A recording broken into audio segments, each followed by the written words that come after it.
አሰላሙ አሌይኩም ረህመቱላህ ወበረካቱሁ። ጀማዓ እንዴት ናችሁ? ሰላም ናችሁ ወይ? እኔ ደህና ነኝ ወላሂ አልሐምዱሊላህ።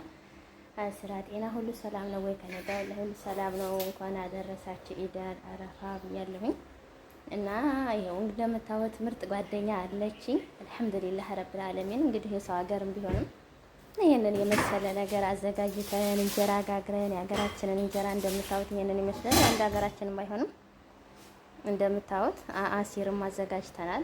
ከብዙ አይነት ነው ያዘጋጀናቸው አሲሮቹን። እንደምታዩት ደግሞ ይሄው አይነትም ሰርተናል። ያቆጭ እንትን ነው አይቤም ሰርተናል፣ ዶሮም ሰርተናል። አልሐምዱሊላህ ረብል ዓለሚን ለኸይር ነው ሁሉም ነገር። ሀገራችንም ብዙ ወተንም ተበተሰብ ብንለያይም ግን ያው ያን ያህል ደስተኛ መሆናችንን ለማሳየት ያክል ነው። እናንተም በያላችሁበት ቦታ እንደዚህ ዶሮ ሰርታችሁ እንደኛ እንጀራ ጋግራችሁ ፈታ በሉ። ሙስሊም ሁለት በዓል ነው ያለው አልሐምዱሊላህ ረብል ዓለሚን እና እንኳን አደረሳችሁ ብያለሁኝ። እንግዲህ በደስታ ደስ የሚላችሁ አብረን እንደሰት። ይሄንን ይመስላል የዛሬው ምግባችን። አብረን እንብላ።